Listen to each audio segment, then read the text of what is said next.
Bonsoir à toutes et à tous. De l'horreur aura donc surgi un rassemblement historique, un sursaut en forme d'espoir et une marche mondiale contre la haine. Daniel Cohn-Bendit a toujours fait le choix de la liberté. Alors quand il faut résister contre le terrorisme, défendre les valeurs de la République, se dresser contre l'intégrisme, il est une voix qui compte. Claude Veil interpellera celui qui est devenu chroniqueur à Europe 1 pour savoir quelle réponse peut apporter la République à ces jeunes Français qui partent faire le djihad. Cette émission, vous vous en doutez, sera essentiellement consacrée à cette marche républicaine. J'attends vos questions, vos commentaires par SMS au 41 555 ou sur les réseaux sociaux avec le hashtag C'est politique. C'est parti.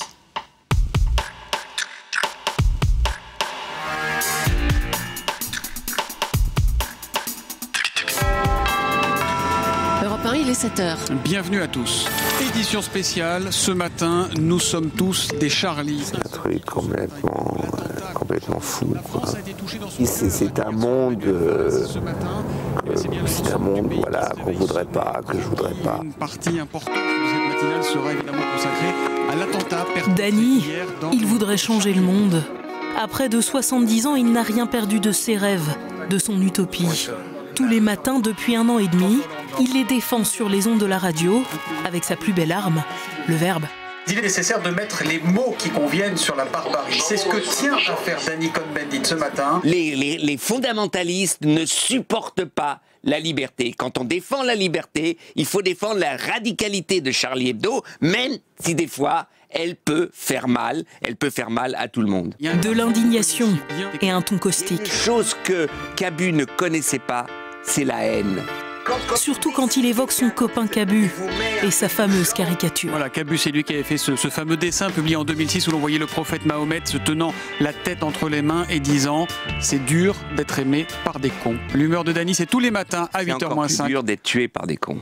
Ce qu'il faut comprendre, c'est que je m'imprègne un peu de l'idée, et puis jusqu'au dernier moment, ça travaille, et puis ça sort comme ça sort, quoi. Donc c'est ça. Bonjour Dany. Bonjour Thomas. Bonjour Thomas, c'est mon jingle. Bonjour Dany Cohn-Bendit. Bonjour Thomas. Un bonjour à vous exploser les tympans, des mots qui claquent, des phrases qui tapent.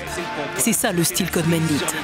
La France est un nain politique. Vous voyez un peu, vous, un référendum sur la Turquie en ce moment. Alors on va dire, la Tour Eiffel va devenir un minaret, on va dire, le Sacré-Cœur va devenir une mosquée, on va devenir complètement de gueule. Le halal sera imposé à Europe 1. Mélenchon au pouvoir, il mettrait tous les Mélenchons en tôle. Ségolène est intouchable. Il y a déjà une autre qui s'est cassé les dents là-dessus. Il a rien compris. Ça m'énerve. S'énerver, improviser, il adore ça, Daniel Cohn-Bendit. Quelques minutes avant les chroniques, il jette ses idées sur un papier. La règle, c'est de ne jamais rédiger. Quand je rédige, ça fait théâtre, ça fait je joue un texte, et quand j'ai que des idées,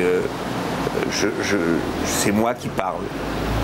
C'est plus spontané en fait. Oui, enfin c'est plus moi, quoi. Je cherche pas tous les matins à bousculer, c'est simplement d'être capable d'interpeller celui qui m'écoute, ceux qui m'écoutent. C'est vous en plus.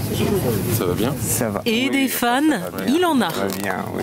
Et je suis un fervent soutien de ce monsieur-là. Voilà, moi je fais partie des gens qui sont nés juste après 68. Il est jeune. Mais je pense que c'est quelqu'un qui a un mot, qui a une voix qui porte. Enfin bon, nous voilà à République. Allez, mon grand. bonne journée. Ce soir-là, Dany se rend place de la République avec sa femme Ingrid. Parmi les slogans, les pancartes et les crayons levés, lui vient commémorer, il le sent, quelque chose a changé. C'est un jour, c'est un jour où une histoire peut basculer, mais qu'on ne sait pas très bien comment. Donc c'est aussi quelque chose un peu d'angoissant, parce qu'on est un peu désemparé.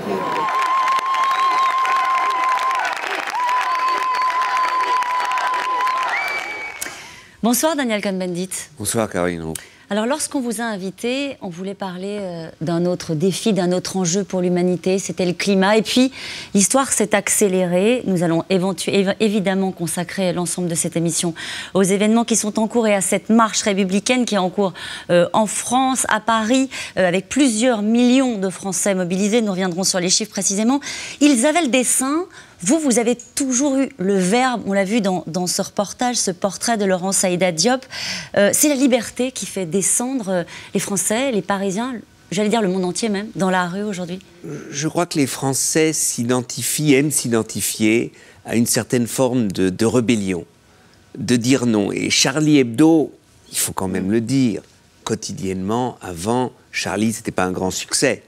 Ils vendaient 20 000, 25 000 exemplaires, mais quand même, on connaissait les dessins parce qu'ils étaient un peu partout, de Cabu, de Wolinski, et depuis des dizaines d'années, ils nous ont accompagnés en 68, c'était Action, ils étaient avec nous, ils ont cet esprit libertaire, iconoclaste de 68 qu'ils ont continué à avoir. Mais il faut dire une chose, c'est pas une Bible, Charlie Hebdo. Vous avez critiqué parfois. Oui, mais même j'ai fait une chronique en disant quand on est assis sur une poudrière, qu'on allume l'allumette, il faut être con si on ne réfléchit pas 30 secondes.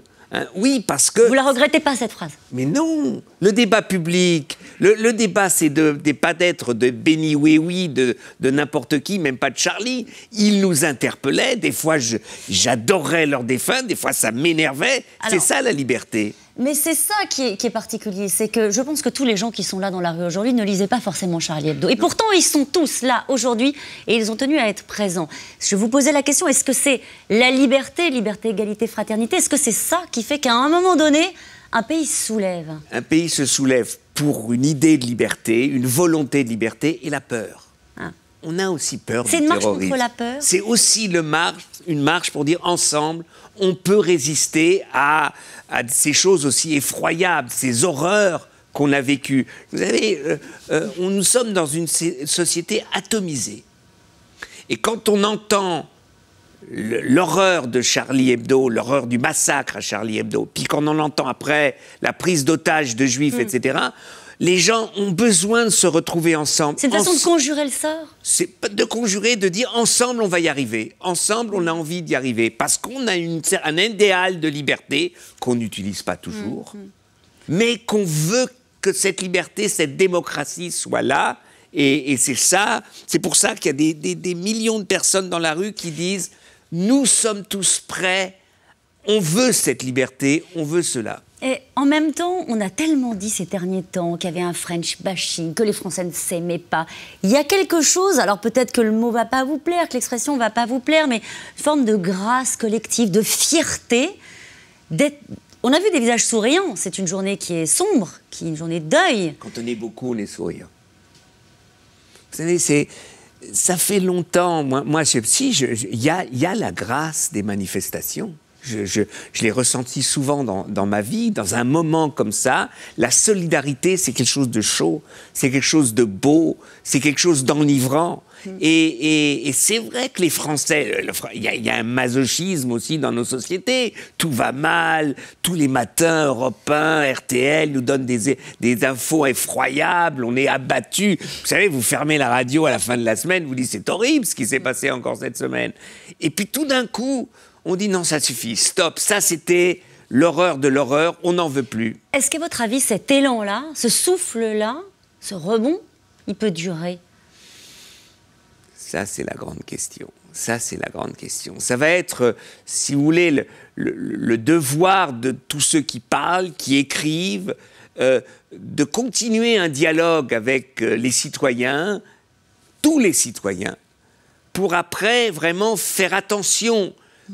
Par exemple, vous avez eu, après le massacre de Charlie Hebdo, vous avez eu quelques attaques contre des lieux de culte des musulmans. Oui. On sait que ça s'est très mal passé dans certaines écoles. Des jeunes qui étaient... on a gagné pour les assassins de Charlie Hebdo. Des jeunes, moi j'avais un chauffeur de taxi qui disait que son enfant avait été mis sur le banc. Toi, t'es un copain... des assassins parce qu'il était tunisien, d'origine tunisienne. Donc, je veux dire, la société française malgré cet élan extraordinaire, est toujours malade.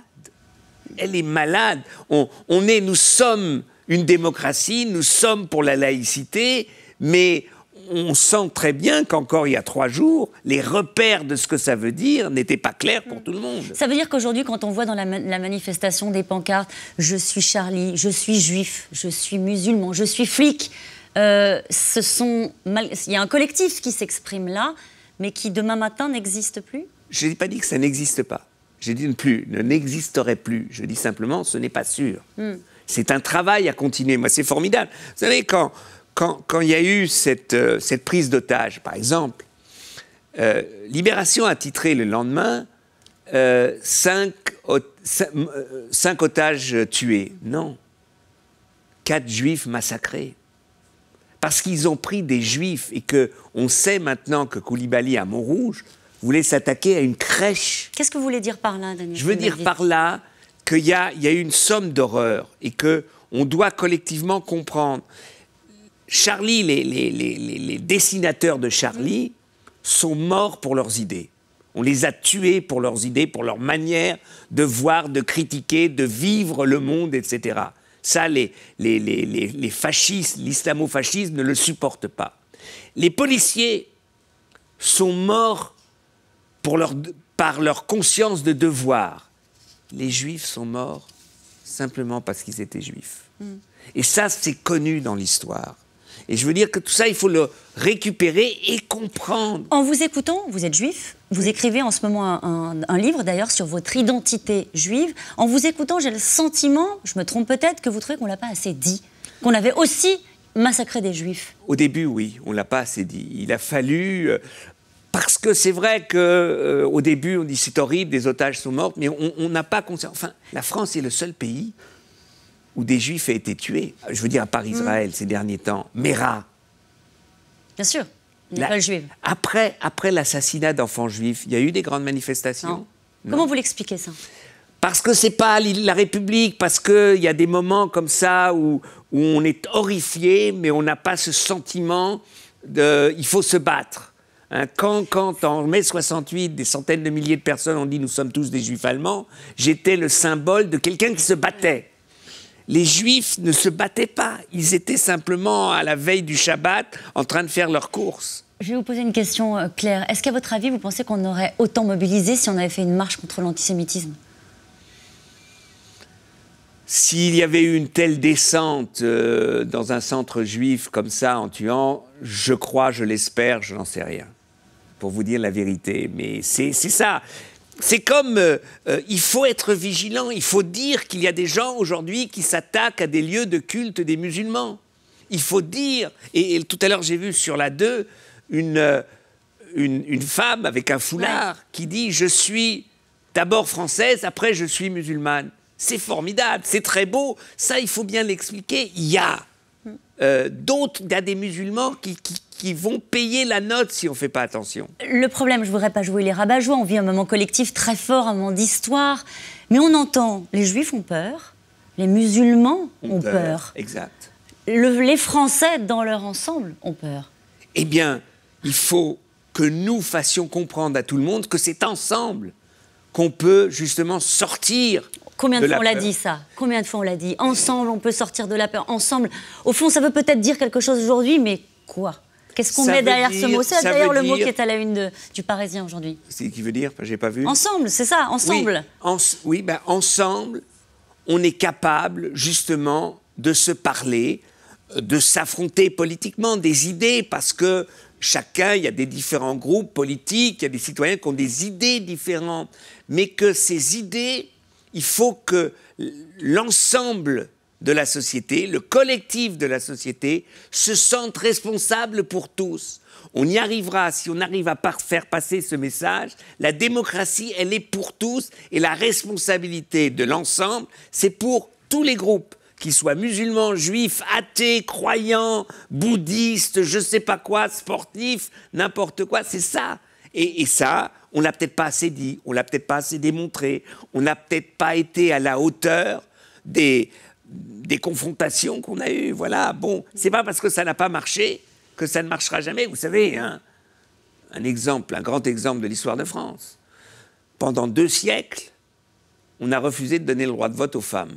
On avait des tas d'arguments. Hein. On a fait la grande Révolution française, c'était formidable, c'était extraordinaire. On a coupé la tête au roi. Et pendant 2 siècles, on disait non mais les femmes, vous comprenez. Et puis à un moment, la gauche disait ouais, le vote des femmes, c'est compliqué parce qu'ils votent comme les curés. Ouais, donc voilà, les choses mettent du temps, mais il faut se battre pour qu'on arrive à cette république multiculturelle qui est notre réalité. Juste un petit mot, on a parlé des communautés. Est-ce qu'on a assez entendu la communauté catholique dans ce moment-là ? Oh, on les entend. Ben, oui, moi je crois que... moi j'ai trouvé... Je vous dis, il y a des choses extraordinaires que les cloches de Notre-Dame sonnent pour Charlie Hebdo. Oui. Inch'Allah, je dis Inch'Allah. Là, on est vraiment dans... Il y a du magique, si on veut. Et sûrement que Cabu se gratte la tête, il dit, nom de Dieu, qu'est-ce que j'ai fait ? Hein, je veux dire, voilà, c'est ça aussi, ces contradictions. C'est ça. Il est difficile à lire de manière simple, ce mouvement, au fond. Est-ce que la vie est facile à lire? Est-ce que nos sociétés sont faciles à lire? Non. Ce mouvement est à l'image, justement, des contradictions, de la complexité, maintenant, de nos sociétés. Et les images, on les a vues aujourd'hui, étaient historiques à plus d'un titre. D'abord la mobilisation, et puis, j'allais dire, le casting dans la manifestation, puisqu'on a vu côte à côte Angela Merkel, David Cameron, Matteo Renzi...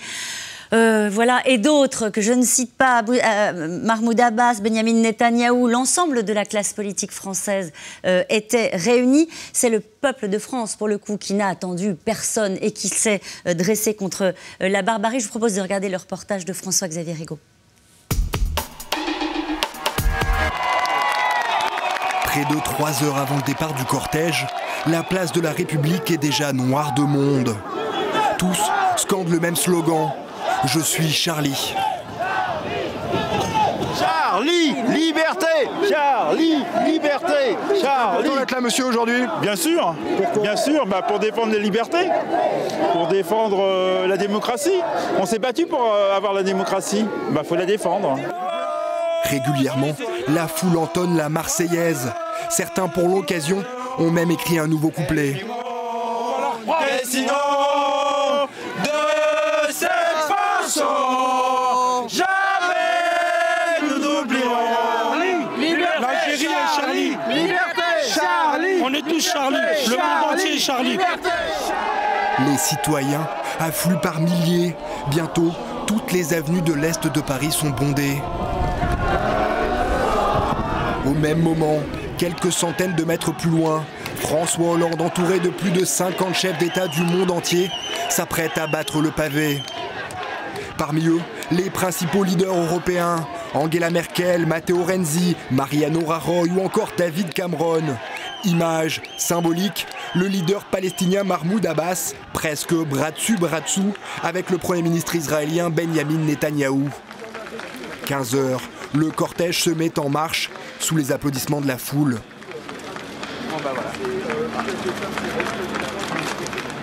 Aucune banderole, aucun logo de parti.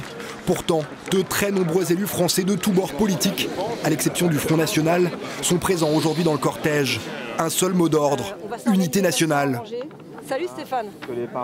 Bien sûr que c'est important d'être là aujourd'hui, c'est important pour tous les Français, je crois, d'être là aujourd'hui tout simplement pour témoigner de l'émotion et de la colère qui nous a saisis face à ce qui s'est passé mercredi, jeudi et vendredi, et puis aussi pour dire qu'on est debout. La première des réactions, c'est celle du rassemblement, celle de l'unité. Donc c'est très important d'être aujourd'hui là, comme c'était important d'être hier à Toulouse, à Marseille, à Lyon ou à Nantes. C'est ce rassemblement expression de l'unité de la nation est quelque chose pour moi de fondamental.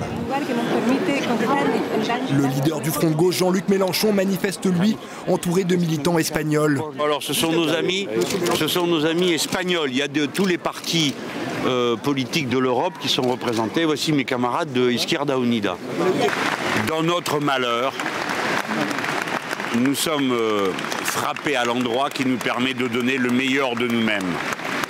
C'est-à-dire que ce qui se passe aujourd'hui, c'est au-delà de la politique.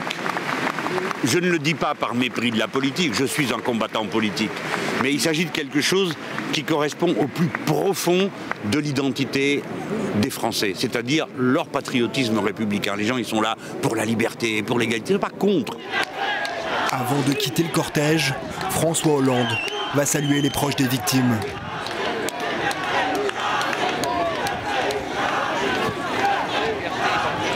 Une émotion partagée par tout un peuple. La France! La France! Vous êtes très ému. Ici, on est terriblement. C'était important de venir ici. Les 10 heures de vérité n'ont que les lendemains, mais ils les ont toujours. La foule est tellement dense qu'il sera difficile d'obtenir une estimation précise du nombre de participants. Certains évoquent le chiffre de 1,5 million pour Paris, auquel s'ajoute au moins 1 million de manifestants dans toute la France. Sans doute le plus grand rassemblement depuis la Libération. Alors on a vu la classe politique unie, soudée, bras dessus, bras dessous. Les regards se tournent désormais vers les responsables politiques. Qu'est-ce qu'on en fait de ça? Qu'est-ce qu'on en fait de cette peur aussi qui s'exprime dans la rue? D'abord, on comprend qu'il y a une France debout, ce qui a été dit, qui est prête à vraiment aller au-delà des petits débats qu'on a eus jusqu'à présent. Je crois qu'il faut comprendre que tout le monde a été frappé, parce qu'il y a des questions qui se posent. Ces monstres qui ont tué, qui ont assassiné, qui se sont alliés à l'islamo-fascisme, ce sont des enfants de la République. On est bien d'accord, ça pose des questions à la République. À la République, ça pose des questions, qu'est-ce que c'est que les banlieues, qu'est-ce que c'est que l'école aujourd'hui? Il y a des tas de problèmes. Elle se pose aussi à vous. Comment est-ce que vous voyez ces enfants de la République qui sont allés dans les écoles de la République et qui finissent par aller apprendre le djihad au Yémen, vous savez, aux côtés d'Al-Qaïda ou ailleurs?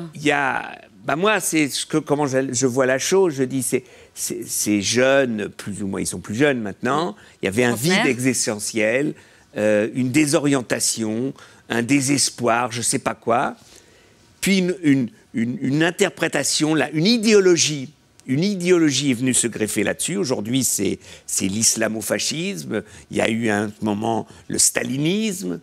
Il y a eu un autre moment, si vous voulez, d'autres idéologies qui sont greffées. Même, on peut dire, de ma génération. Il y a l'idéologie d'ultra-gauche a essayé de jouer du désespoir et c'est devenu des terroristes de gauche. Il y a eu l'armée rouge allemande, il y a eu les brigades rouges. Enfin, je veux dire, il y a plusieurs époques où il y a ce genre de fascisme de droite ou de gauche qui prend les armes et qui tue.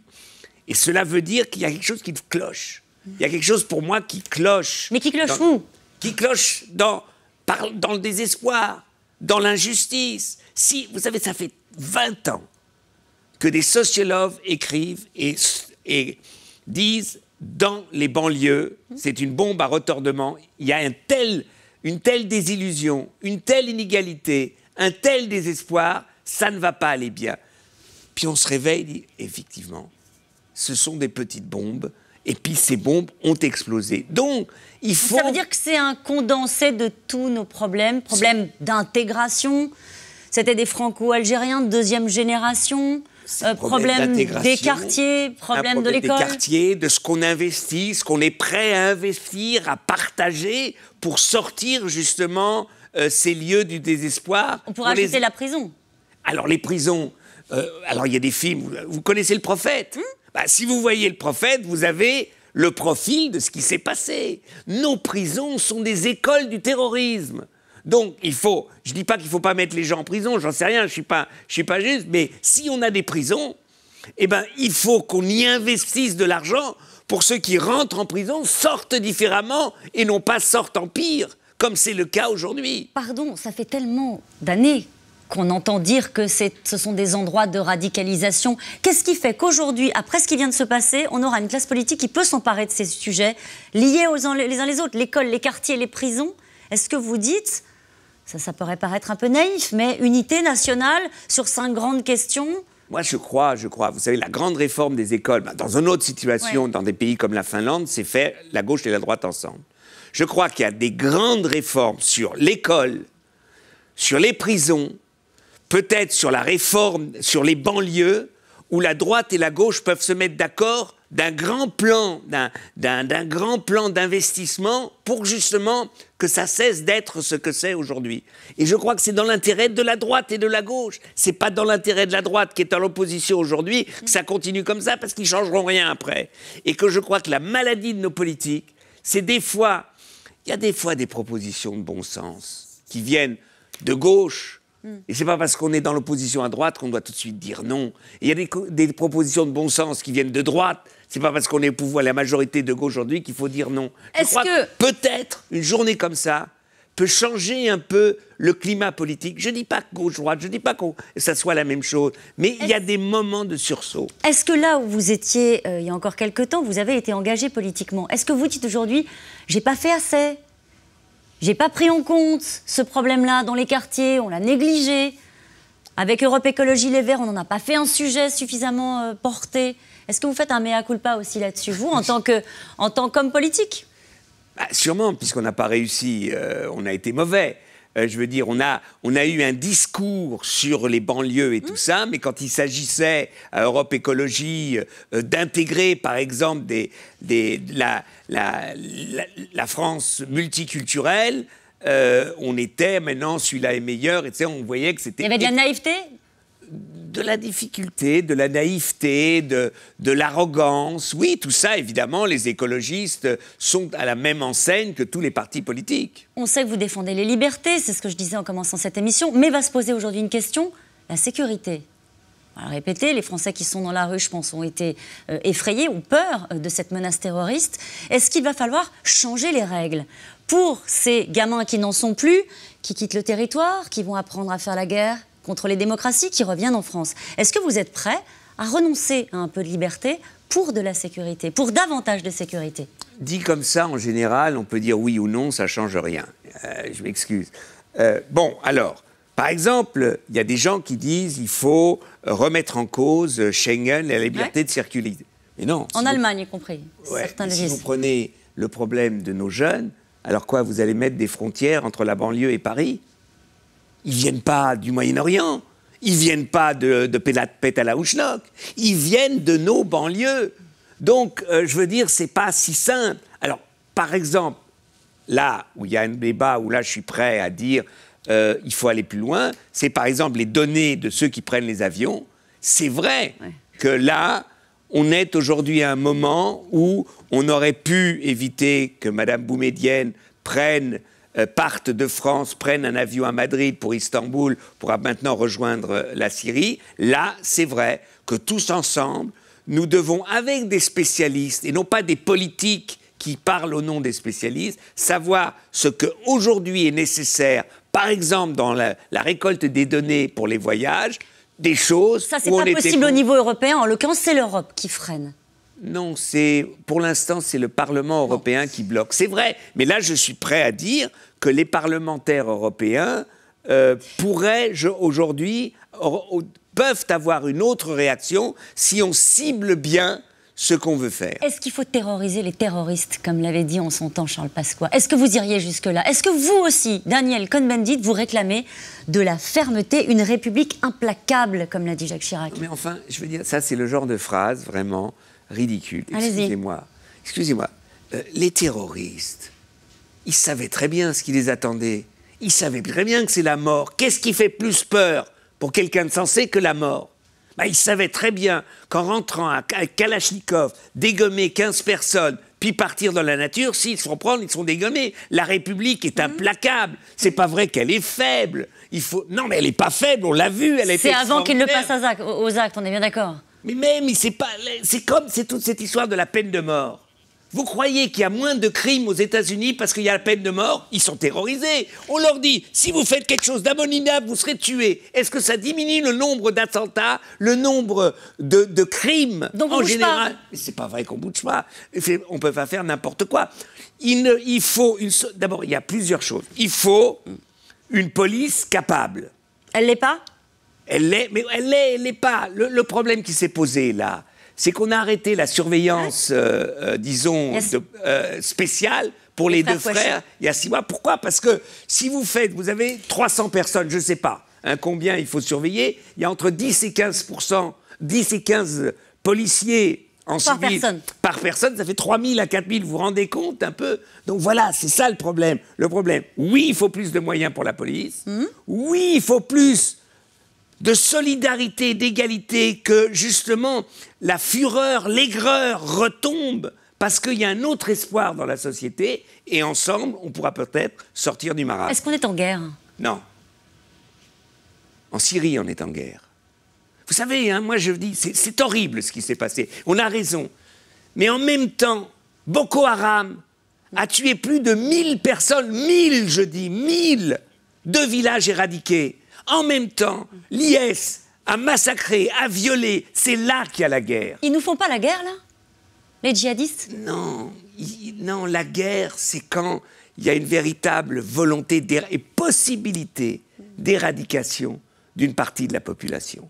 Il y a la guerre en Syrie, il y a la guerre en Irak, il y a la guerre au Nigeria. Chez nous, c'est un problème. Il y a une violence terroriste. Les djihadistes font pas la guerre aux Juifs, Danny Cohn-Bendit. On en parlait tout à l'heure. Les djihadistes tuent des Juifs. Les djihadistes tuent des Juifs. Mais il faut faire attention. Si on ne fait pas la différence entre la légitime défense contre le terrorisme et la guerre, on va se tromper. Parce que vous ne connaissez pas ces mômes. Le Koulibaly, il y a 5 ans, à qui il a serré la main? Nicolas Sarkozy. Exactement. Et je fais pas... Ça aurait pu être quelqu'un d'autre. C'était le président de l'époque. C'était le président de l'époque. Il était dans un centre de formation. C'était bien. Donc, je veux dire, il faut faire attention. Oui, mais faire attention aujourd'hui, est-ce que ça va suffire de dire aux Français, il faut faire attention? Mais qu'est-ce que ça veut dire faire la guerre? Qu'est-ce que vous allez faire? Vous allez rentrer avec au Karcher, dans toute la banlieue, et vous allez faire bom bom bom bom bom bom bom bom. Oui, alors s'il n'y a plus de jeunes, après il n'y aura plus de terroristes. Faire la guerre à Daesh? Faire la guerre à Al-Qaïda? La Daesh, vous faites la guerre à Daesh oui. Est-ce qu'il faut faire la guerre à Daesh en Syrie? Oui. Est-ce qu'il faudrait une intervention internationale en Syrie? Oui. Là, on fait la guerre. On est d'accord. Mais c'est pas la même chose. C'est pas la même chose. Je vais vous parler de la guerre ici, ou si vous voulez me parler de la guerre. Oui. Moi, je dis qu'il faut... Vous savez, il faut être comme ce que disait Rabin une fois. Rabin a dit, en Israël, quand on négocie, il faut oublier le terrorisme. Ouais. Et en même temps, quand on lutte contre le terrorisme, il faut oublier les négociations. Quand on fait la guerre au terrorisme, là où il est en Syrie, à Daesh, en Syrie ou en Irak, il faut oublier l'intégration. Mais en même temps, quand on fait l'intégration ici, il faut oublier le terrorisme. Les deux en même temps, c'est ça la difficulté, c'est ça le besoin de rationalité. Donc moi je dis, la France avait eu raison à un moment de demander une intervention en Syrie. Les autres n'ont pas voulu. Les Kurdes se battent, les Kurdes aujourd'hui se battent. Ce sont des musulmans. C'est eux qui font la guerre à Daesh. Est-ce qu'on les aide assez? Pas suffisamment. Et vous savez qui est celle qui commande la résistance, la personnalité qui commande la résistance à Kobané? C'est une femme. C'est ça qu'il faut soutenir. Et alors, on arrivera peut-être aussi à notre... Mais est-ce qu'il faut une montée en pression des démocraties, de la communauté internationale après ce qui vient de se passer? Mais une montée par en rapport pression... à ce qui est en train de se passer en Syrie? Oui, ça je le dis depuis longtemps. Ça, il faut effectivement repenser, ça ne suffit pas.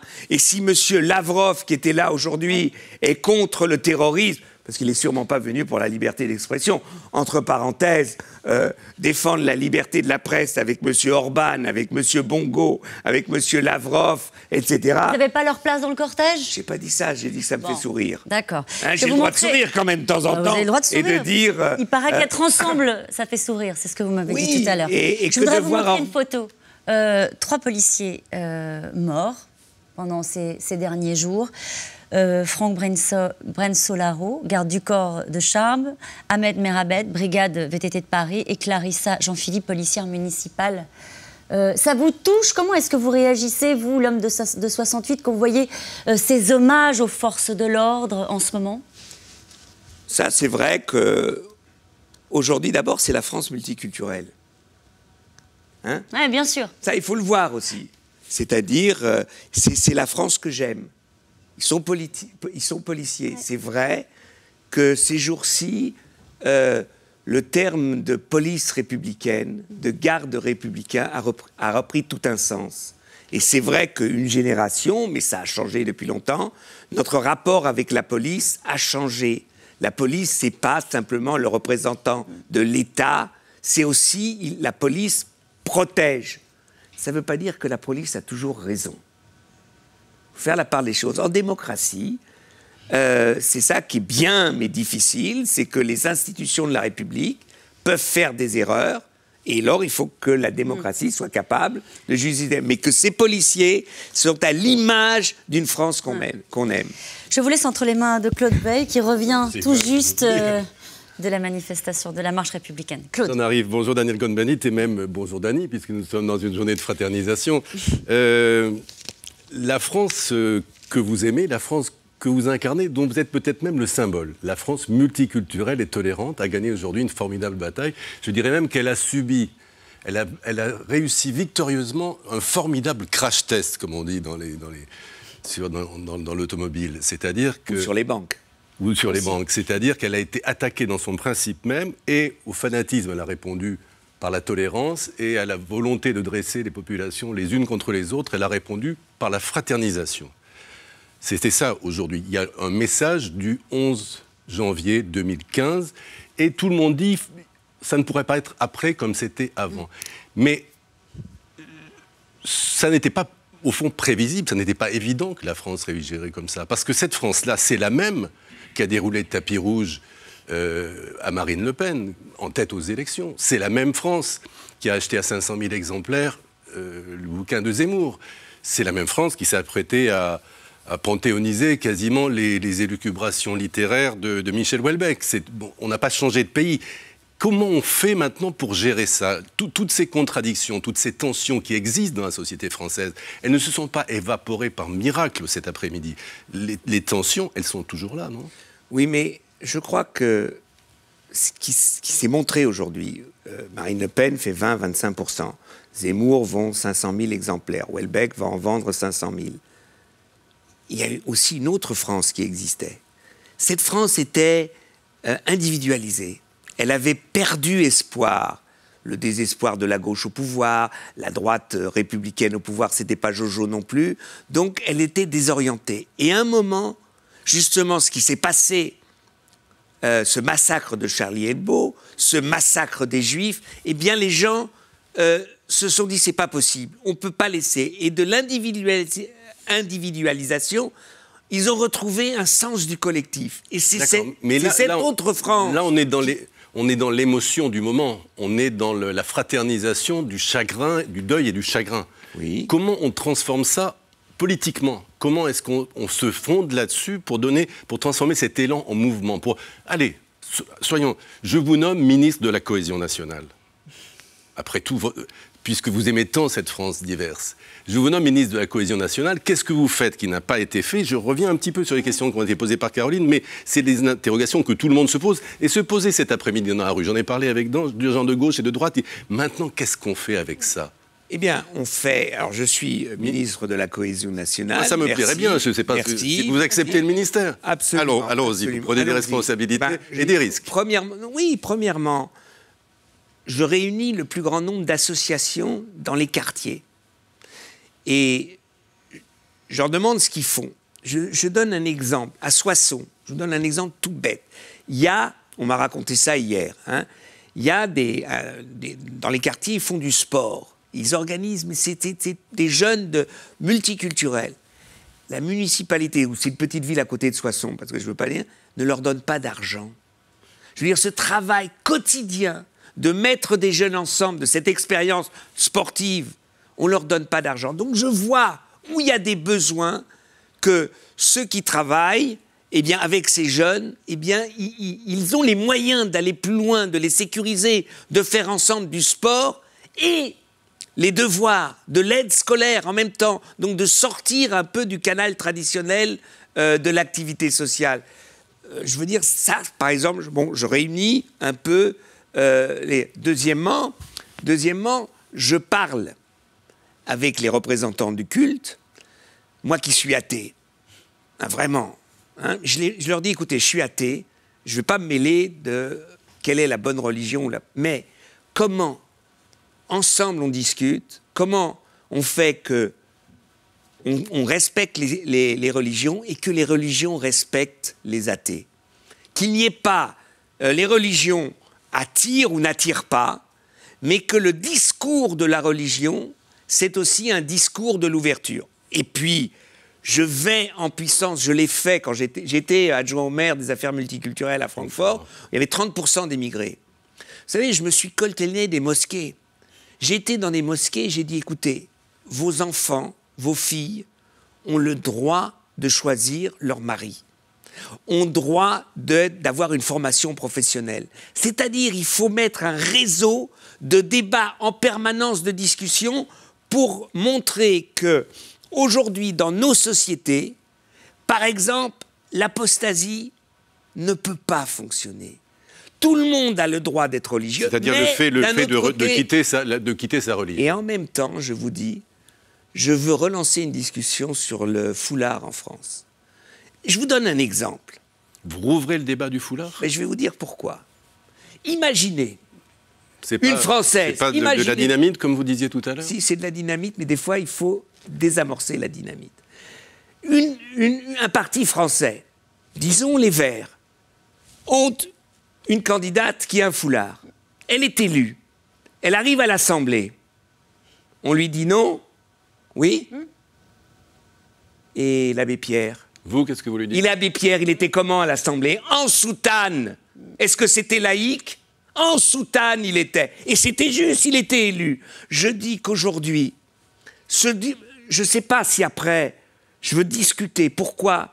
Parce que je veux signaler à l'islam, vous faites partie de la communauté, vous faites partie de la France, de l'Europe, et en même temps, il y a des choses qu'on trouve inadmissibles de notre côté. Alors, puisqu'on est sur l'islam...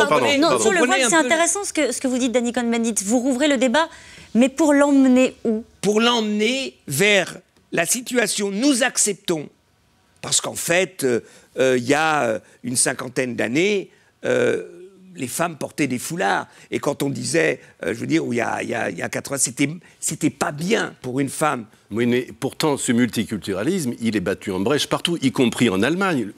Angela Merkel a dit, le multiculti nous a emmenés beaucoup trop loin. Oui, mais et vous voyez monter, et le mouvement islamophobe, vous le voyez monter en Allemagne comme partout. Oui, mais je vois le mouvement islamophobe, Pegida. Et qu'est-ce qu'il y a eu samedi à Dresde? 3 fois plus de personnes contre le mouvement. 35 000 personnes. C'est-à-dire que nos sociétés sont dans un conflit. Évidemment qu'il y a une instrumentalisation des fois des jeunes filles avec le foulard. Mais je crois qu'il faut trouver un dialogue qui est difficile. Je suis ministre multiculturel, donc je dois me coltiner la difficulté. Hein, je dis, voilà, qu'est-ce qu'on peut faire pour que vous fassiez un pas, d'accepter que vos filles ne soient plus mariées de force, d'accepter qu'un jeune peut quitter la religion, et en même temps que nous, on fasse un geste, on accepte votre religion si elle arrive à une réforme nécessaire, quand elle est en train de se réformer. Comme la dame qu'on a vue tout à l'heure. Comme la dame... Je ne veux pas vous mettre en difficulté avec votre Premier ministre déjà, mais j'ai aucun problème. Manuel Valls hier a tweeté, c'était au fond le mot d'ordre de la manifestation, vu de son point de vue, vu de Matignon, je suis Charlie, je suis juif, je suis policier. Et je suis musulman. Et immédiatement sur Twitter, il s'est pris une volée de bois vert sur le thème « Il oublie déjà je suis musulman, ça commence mal ». Est-ce que vous pourriez tweeter « Je suis musulman » ? Oui, absolument. Je suis juif, je suis policier. Tout le monde rira d'abord. Je suis représentant de la République, donc je suis aussi policier. Je suis juif, je suis Charlie, même si j'ai des débats avec Charlie. Et je suis peux dire je suis l'homme. Je suis catholique. Je suis... Hein? Et je suis catholique. Et je suis catholique, C'est-à-dire que la République, c'est un tout. Si je suis responsable de la République, je ne serai jamais ministre, c'est pas grave. Si je suis responsable de la République, je suis responsable pour tous. Pour tous. Et donc, je dois comprendre les uns et les autres comment un catholique puisse comprendre Charlie Hebdo, parce que c'est quand même extraordinaire que l'Église catholique, maintenant, parte à la défense de Charlie Hebdo.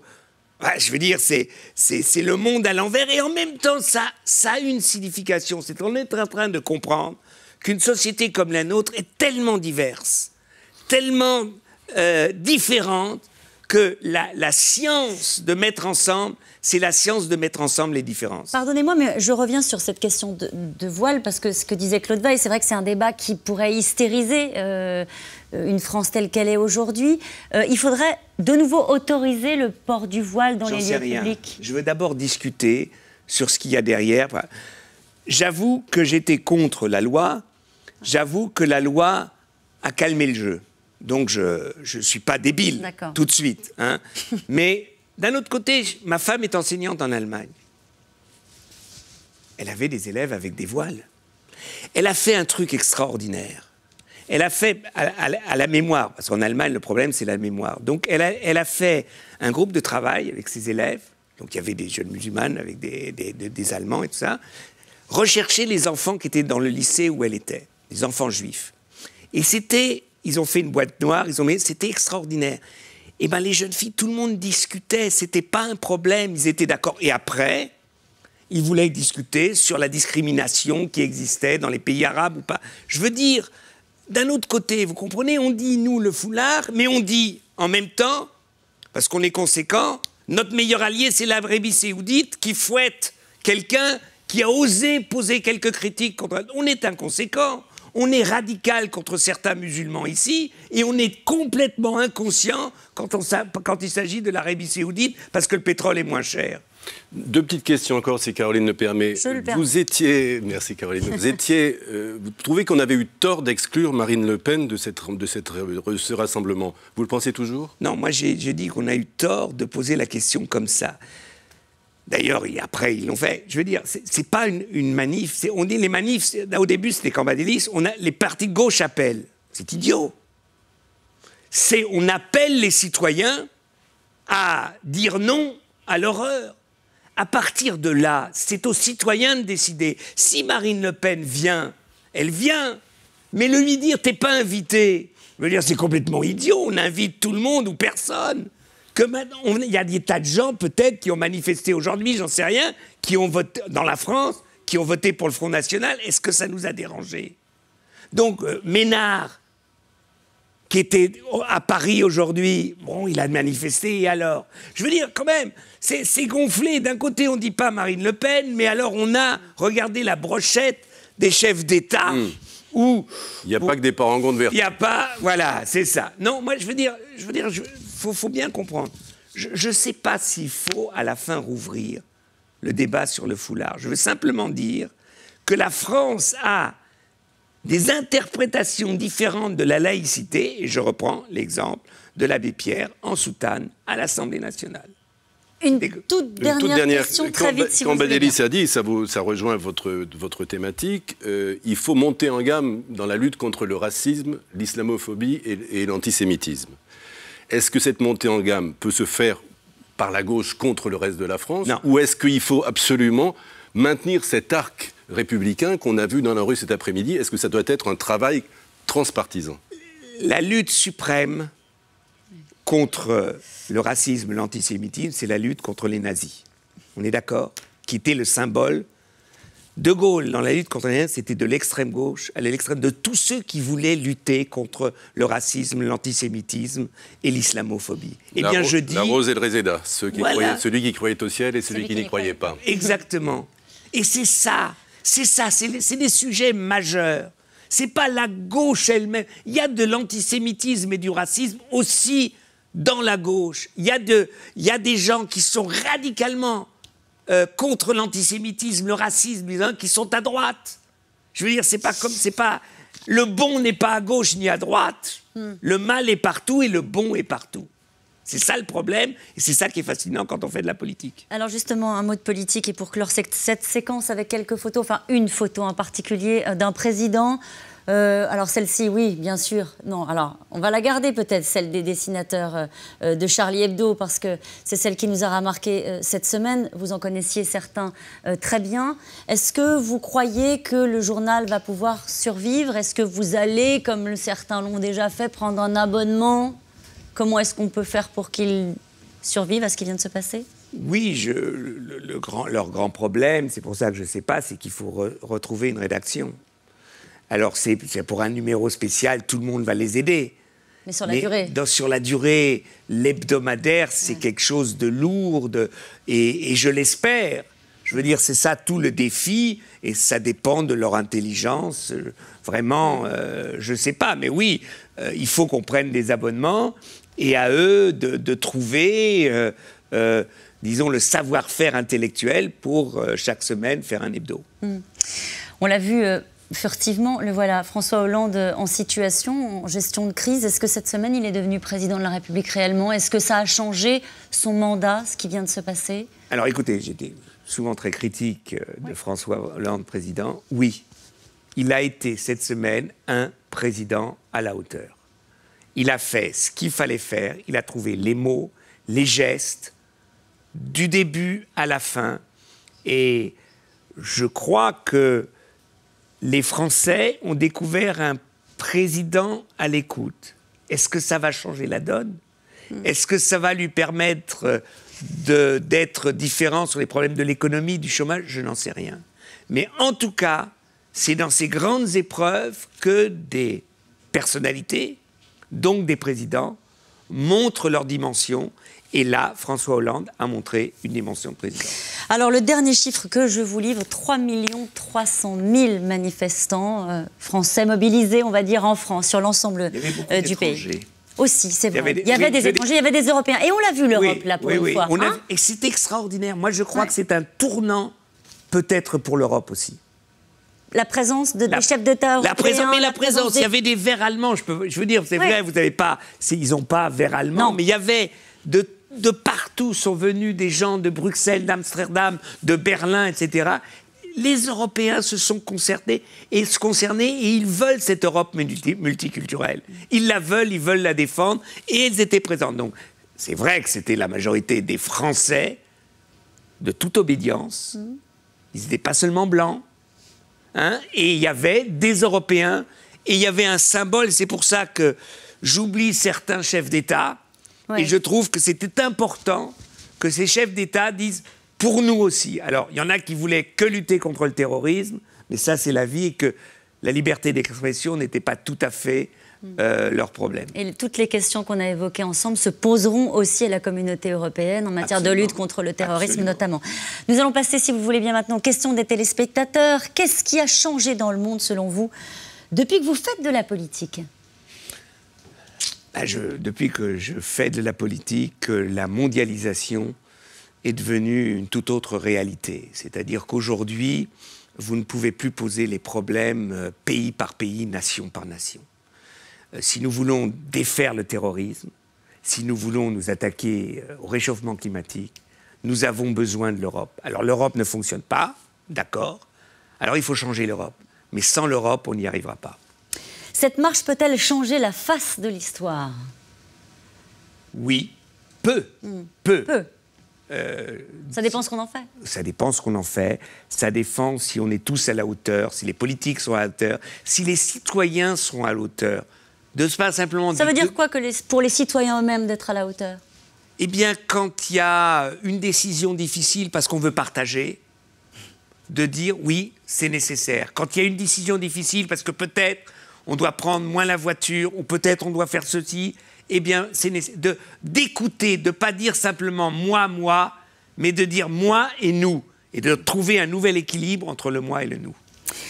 Je sais qu'il ne faut pas céder à la peur, mais je suis terrorisée. Suis-je la seule? Non, moi aussi. Oui? Moi aussi. Vous avez peur? Mais bien sûr. J'ai peur parce que quand je dis islamo-fascisme, et je dis c'est pas les musulmans, cet islamo-fascisme peut tuer n'importe qui, n'importe comment. Ils ont mis des bombes dans des trains, ils ont fait sauter des avions. Là, c'est Charlie. Oui, mais comment on répond à la peur? C'est pas en niant la peur, c'est-à-dire en peur, mais tous ensemble, avec des forces de protection, de police, qui ont les moyens, mais qu'on contrôle démocratiquement, avec peut-être, et c'est ça, si on a peur et si on veut que ça s'arrête venant de Syrie, eh bien avoir le courage de surmonter sa peur pour dire oui, peut-être qu'il faut intervenir militairement en Syrie contre Daesh. Quelle solution pour les milliers de gamins qui pensent que Charlie l'a bien mérité? On l'a entendu et on l'a lu, oui. ça, d'ores et déjà sur les réseaux sociaux. Absolument. Pour les milliers de gamins, voilà, ces gamins, c'est de toute façon des gamins qui sont au bord de la rupture scolaire. C'est là qu'il faut un investissement incroyable. Vous savez, l'histoire de la minute de silence, moi je crois que c'était pour les enfants une bêtise. Il faut parler aux enfants. Dire, on va parler 3 heures de ce qui s'est passé. C'est bien plus important. Le prof peut dire, je suis choqué, je suis effondré. Je vous explique pourquoi je suis effondré. Et l'enfant lui dit, moi je suis content. Et voilà, il faut parler Mais à aux eux, enfants. qu'est-ce qu'on leur dit? À ceux qui disent, ils l'ont bien mérité, ce sont des combattants, etc. Parce qu'on l'a entendu, on l'a lu, oui, ça aussi. À ceux-là, il faut dire, ils ont bien mérité quoi? Ils sont des combattants quoi? Qu'est-ce que ça va t'aider pour toi, dans ta vie? Qu'est-ce que tu veux faire de ta vie? Alors il me dit, oui, moi je peux pas, j'arrive pas à l'école. D'accord, on se pose le problème. Pourquoi tu n'y arrives pas à l'école? Et puis mes parents sont au chômage. D'accord, on essaye de poser le problème du chômage. C'est-à-dire, on s'occupe ensemble, on s'occupe de toi, de ta famille. De lui donner un sentiment, on t'intègre, l'intégration. C'est pas un grand mot, c'est on t'intègre dans le quotidien. Oui, on répond à tes problèmes. On doit trouver une solution pour toi, pour ta famille. Si on arrive... Vous savez, moi, j'étais adjoint au maire aux affaires multiculturelles. J'étais confronté à des tas de problèmes comme ça. Et vous ne pouvez pas savoir comment, des fois, le verbe, la chaleur, la reconnaissance peut déclencher quelque chose de formidable. Je ne dis pas qu'on réussira toujours, mais c'est ça qu'il faut leur... C'est ça, il faut donner du temps. Les professeurs, aujourd'hui, un boulot très difficile. Ce n'est pas simplement la transmission du savoir. Ce sont des éducateurs. Et ce n'est pas simplement une question de moyens, comme on l'entend à chaque fois. Non, c'est une question de formation. Vous qui avez une expérience d'eurodéputé, pensez-vous qu'il faut doter l'Europe d'une agence de renseignement commune? Oui. Un FBI européen, oui. Il y a déjà un mandat d'arrêt européen, oui. Il faut vraiment qu'il y ait une force d'enquête, de police européenne. Oui. C'est un débat qui pourrait avancer assez vite ou est-ce qu'il y a des points de crispation au niveau européen? Il y a des points de crispation, mais déjà avec le mandat d'arrêt européen, on a avancé ces derniers temps parce qu'un mandat d'arrêt européen, ça veut dire que si je suis citoyen français ou allemand ou je sais pas quoi européen et que je commets un crime dans un autre pays et après je reviens en France, et ben la France peut me livrer à un autre pays européen. Je crois que c'est fondamental. Il faut une force, un FBI, un procureur européen, un FBI, enfin voilà, etc. Allez, les médias en ont-ils trop fait? Non. Non? Non, mais les médias sont les médias. Des fois, avec leurs imperfections? Oui, mais des fois ils sont très bons, des fois ils sont mauvais. Les médias jouent leur rôle. Il y a un problème des médias et de la concurrence des médias. Good news is no news. Une bonne nouvelle n'est pas une information. Ça, c'est dramatique. Parce qu'il y a des fois, on parlerait un peu plus de choses bien qui se passent. Ça serait pas mal dans la vie. Merci beaucoup, Daniel Cohn-Bendit, d'avoir été mon invité. C'est la fin de cette émission. Vous retrouvez demain Yves Calvi, 17h50 pour C'est dans l'air. Dans un instant, votre magazine. On n'est pas que des cobayes. Belle soirée sur France 5.